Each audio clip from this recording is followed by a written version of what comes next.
Hi, this is my summative assignment. My tool class is organized into three large parts. The first part are the required basic functions as outlined on our OneNote page. The second part here are two functions that are about files, so writing and reading to a file. And the third part are functions that I wrote in response to the Project Euler questions, which I thought would be useful to put in my tools class. So, in my basic functions, the first question was to write a function that generate the factors of an input n. So what I decided to do is I actually wrote a separate function for generating the proper factors of n.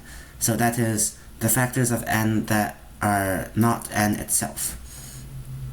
So I simply declared a list as result, and looping through all potential divisors of n, we simply append any factor of n to the resulting list. So then for my generate factors list, I obviously just take the proper factors of n and append to that list n itself. And so here we have the result list for generate factors. Question 2 asked us to find the common factors between, to find a list of common factors between two given integers a and b. So I simply generated the factors for a and b separately, and looping through all the potential common divisors of a and b. If this number is one of the factors for a and one of the factors for b, I just append that to the resulting list. Question 3 asked me to determine whether an input n is prime or not. So I simply generate all the proper factors of n, and if there is only one proper factor, then n must be prime. Question 4 asked me to generate the next prime number after an input n. So that is the smallest prime number that is greater than n. So I simply loop indefinitely starting from n, and if we encounter a number that is prime, we return this number. And so note that when we return this number, the function ends here, and so even though this loop seems to go on forever, it will be broken once some prime number has been returned. The next question asked us to determine if two circles are intersecting given the coordinates of their centers and also the value of their radii. So I simply used the Pythagorean theorem here to calculate the distance between the two centers, and if this distance is less than the sum of the two radii, we return true. So the last basic function was a function that adds up all the digits in an integer. So I simply cast the integer into a string, and looping through each character in the string, I add the value of represented by that character as a digit to our resulting variable and return this variable. So moving on to my file working functions, the first task I gave myself was to create a tool that takes in a two-dimension array and prints to a file a sort of spreadsheet. So if the input was 1, 2, 3, 4, 5, 6, and 7, 8, 9, then something like this will be printed on the file. So I simply open the file. The file name is inputted, taken as an input for the function, and looping through each element list in this two-dimensional list.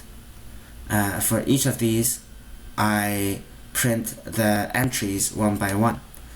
And to line up the entries not only horizontally but also vertically, I actually print after each entry a series of spaces, and the number of spaces is exactly 10 minus the length of that entry. So then for each entry, the width of that space in the spreadsheet would be 10.